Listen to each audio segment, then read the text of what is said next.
when you see a man, one day I walked into a certain place and I saw lots of deviance in that place. People were actually prostrating to a grave. They were going around the grave and they were asking the man in the grave certain things. And one man told me there is no even man in the grave. He told me some long story of what is in that grave. There is no man inside there. And I'm saying, Ya Allah, guide these people. Somehow, guide these people. The man who was driving the taxi was one of them. And I happened to talk to him because he saw me. He said, why are you very angry? I told him I wanted to see what these people are doing. I've learned a lot from going inside. But these people, they don't realize that Islam means to worship Allah alone. That is the meaning of Islam. To worship Allah alone. La ilaha illallah Muhammadur Rasulullah sallallahu alaihi wasallam encapsulates Islam. That encapsulates Islam. And they are calling out to the dead. Subhanallah. So he said, but what is wrong? I said, you cannot do that because you are risking your whole existence. He told me, no, but I have been and sometimes my problem is solved and so many things have happened. Because I said, you know what? Shaitan sometimes will lead you on. So your problem is solved and you think it was done by this and by that. That is a test from Allah. And shaitan is playing in the mind.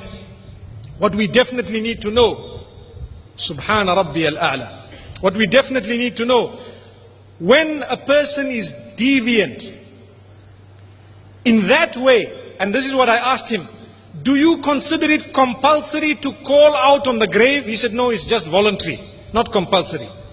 I said, we consider it compulsory to call out to Allah alone. So why don't you just leave that, call out to Allah?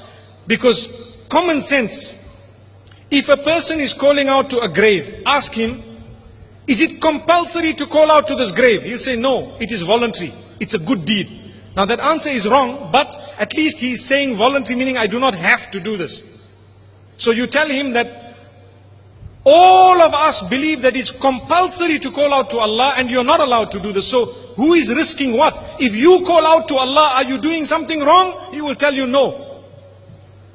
So why are you risking it? Why do you want to do something that half of the world is going to tell you that you are wrong? Rather do something that you also admit that it's correct. I hope you are seeing the logic in what I'm saying.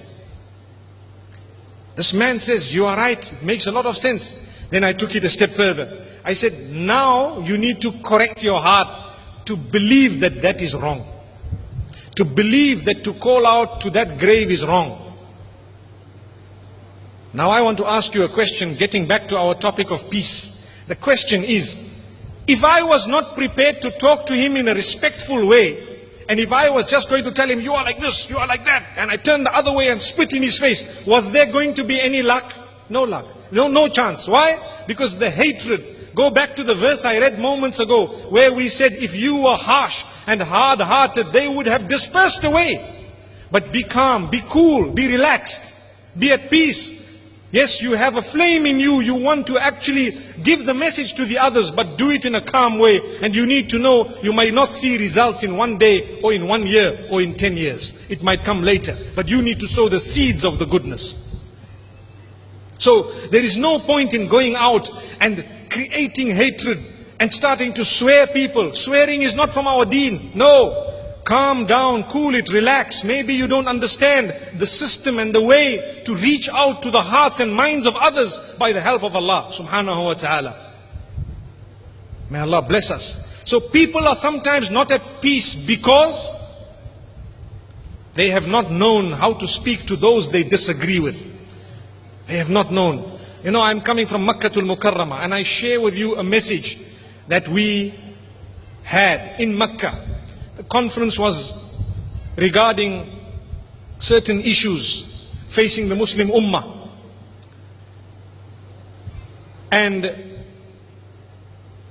one of the top scholars of Bosnia, the former Mufti of Bosnia, he made a remark. And I have to share this with you because it's amana. Amana meaning it's a trust.